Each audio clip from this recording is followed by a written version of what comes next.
Okay, so let's talk about sloppy limits, meaning fixing our notation so that we can get full credit on any examination. So this isn't just a Miss B thing where I'm trying to be picky. This is just accepted mathematical notation, common errors, and making sure that we have answers that are acceptable.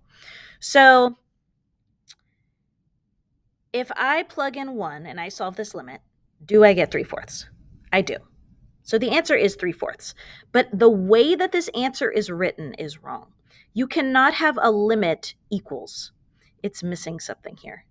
The limit of what equals 3/4? So you would have to write the limit as x approaches 1. Limit as x approaches 1 of x plus 2 over x plus 3 is equal to 3/4. You have to write the limit of the function is equal to the answer. But you cannot write limit without something inside. So that's what this one was missing. For this next one, is the answer -3? I don't see any issues with the math here. The factoring is correct. They clearly divided out the x plus 3's, got x minus 4, plugged in 1. 1 minus 4 is -3. So looks all fine to me. The issue with the notation here is you are not allowed to leave off the limit. You cannot simplify your function separately. This is a limit problem. The limit has to remain until one very specific step, okay? And that's when you actually plug in the number. So if you have the limit, if you see any x's, basically, you better have a limit of as x approaches whatever of that function. So if you still have a function, you need to have the limit in the front of the function. But if once you plug in the number, you can just write like 1 minus 4. But you have to leave limit as x approaches whatever. You cannot simplify the function without it. All right, for this next one, okay, I see what they did here. They were ignoring all of this, which is something you can do if and only if, your limit is approaching infinity or negative infinity. What you're generally doing is finding the general end behavior function. And the general end behavior means you can take the leading terms, numerator and denominator, and divide them. But that's the end behavior, not middle behavior. So this entire thing is wrong. What you would actually need to do is plug in 4. So that would be 16 plus 28 minus 1 over 16 plus 8 minus 9. And again, you can't divide these. That's not a thing. Our grouping is our numerator. Our grouping is our denominator. You can only divide groupings if you have parentheses or multiplication. But you can't divide out the 16s just because you see a 16. If it was 16 times 28 and 16 times 8, then that would be okay. But if you are adding, if you are adding or subtracting, you cannot do that. So that's going to be 44 minus 1 is 43. 16 minus 1 is 15. So that would be my actual answer here. All right, for this next one, let's see what we got here. We've got the limit in front, so that's fine. It looks like we multiplied this by 7 over 7, multiplied this by x plus 7 over x plus 7. That all looks fine. So we're just simplifying our fraction here. Then we have 7 minus x plus 7. Okay. I'm a little worried because I don't see parentheses here. And then here I've got 7 minus x plus 7. Okay, well, I found the mistake. You have a minus in front here. That minus applies to this whole fraction. Minus x plus 7. So that's minus x minus 7. And so the rest of this is wrong because this is actually going to equal the limit as x approaches 0 of 7 minus 7 will cancel. I get negative x over 7 times x plus 7. And then dividing by x, so multiplying by 1 over x. That's fine. Now here I can cancel because, again, I've got groupings. I'm not adding or subtracting anything to that x. So I have a negative still in front, a negative 1 over 7 times x plus 7. Again, writing a limit as x approaches 0 as I go. And then I can plug in 0, and I get negative 1 over 7 times 7, which is negative 1 over 49. Again, I can stop writing limit because I don't have any x's left. So it's just an answer equals negative 1 over 49, which equals negative 1 over 49. Okay, for this next one, let's see. We have a 10. Okay, so I see where the mistake is. You see we have 10 times sine of 3x, and then we factored out the 10. That's totally fine. In our denominator, we have an x, which we wanted to turn into 3x.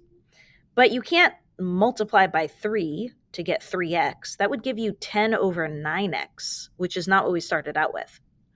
So what we need to actually do is we need to figure out how to get x, but I want to turn this into 3x so that I can use u substitution. Well, what times 3x equals x? And that's 1/3. So that's going to be the limit as, and we're going to go ahead and just use our u substitution. If we let u equal 3x, that becomes the limit as, if x is approaching 0, plug in 0. What is u approaching? Also 0. Of 10 divided by 1/3, sine of u over u. Now 10 divided by 1/3 is the same thing as 10 times 3 over 1. And because it's a constant, we can actually just pull it out. So we can just pull out 10 times 3 over 1 times the limit as u approaches 0 of sine u over u. And then we know this to be 1, and then this is 30. So then we just get 30 times 1, which is 30. Notice that I wrote like times 1. You don't have to do that, but it is a good idea to show your grader that you're saying, okay, this is equal to 1. It's not disappearing. I just know that this is equal to 1 based on my rules. Okay, so here I've got the limit as x approaches 0, 1 minus cosine x over sine x. So it looks like I am trying to figure out how this works with my trig identities. So I have sine squared plus cosine squared equals 1. Sine squared equals 1 minus cosine squared. That works. Sine is equal to 1 minus cosine. Okay, so it appears that what I, or whoever, this person, I mean, it's obviously my handwriting, so it was me. But what I did is I took the square root of both sides. And I said, oh, okay, the square root of sine squared is sine. Square root of 1 is 1. Square root of cosine squared is cosine. But you cannot do that because you're subtracting. Okay, the square root of a minus b is not the square root of a minus the square root of b. That's not a thing, okay? So I'm not allowed to do that. But I do have the right idea that sine squared is equal to 1 minus cosine squared. So is there a way that I could turn 1 minus cosine into 1 minus cosine squared? Yes. 1 minus cosine squared is a difference of squares. 1 minus cosine squared is 1 minus cosine times 1 plus cosine, right? So what I could do is I could take my original limit, 1 minus cosine over sine, and I could multiply both sides by 1 plus cosine to create a difference of squares. Make sure you set parentheses around both of these pieces because you are multiplying it all out. You're not just multiplying the cosine, you're multiplying 1 minus cosine. So 1 minus cosine times 1 plus cosine is 1 minus cosine squared. And I'm just going to leave my other side factored. This turns into 1 minus cosine squared, of course, is sine squared. Okay. Again, notice my limit notation as I go. Limit as x approaches 0 of. Now I can cancel these, and I'm left with a sign on top. Actually, I should have just showed that I was canceling just one of them. So sine over 1 plus cosine. So it looks really similar to what I started with, but let's see if we can plug in 0. If I plug in 0, I get sine of 0, which is 0, and then 1 plus cosine of 0. Cosine of 0 is 1. Okay, well, 0 divided by 2 is 0. This is an actual number, which is not what I ended up with when I originally did this problem. So 0 is a number, so this is allowed. Now notice I kind of skipped over this step because I assumed that you did it to begin with. If you plugged in 0, you should have gotten 1 minus 1 over 0. And remember that if you get 0 over 0, that means do more. So I'm sorry, I've been skipping over that first step because, again, you did this activity, so I'm assuming that you already did that. But I shouldn't assume. You're always supposed to check what happens if you plug in the number. If you get 0 over 0, that means you have to do more. But 0 divided by a number is just 0, so that's totally fine. All right, so for this one, the limit as t approaches 1, I've got t times t minus 1 over 2 times t minus 1.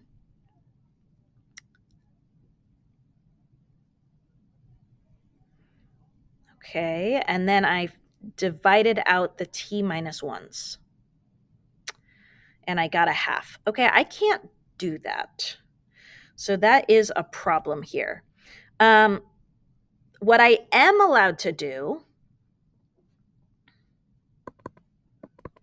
is I could think about what happens if I do the limit as t approaches 1 of t over 2 times the limit as t approaches 1 of t minus 1 over the absolute value of t minus 1. So what I want to point out here is what the behavior of this is. This is 1/2, right? So the limit as t approaches 1 of t over 2 is 1/2. But the limit as t approaches 1 of t minus 1 over the absolute value of t minus 1 is not 1. You cannot divide these two things out. Think about the graph. We actually did one of these graphs the very first day of this class. So if you look at your notes from chapter 1, like the first page of your notes, you graphed the absolute value of x over x. And this is very similar to that. If you plug in 1, you get 0 over 0, and it's a very specific kind. If you plug in 1.001, so you plug in a positive number, like if you solve the right-hand limit, so 1.001 minus 1 is 0.001, divided by 1.001 minus 1, which is 0.001. And then I divide those and I do get 1.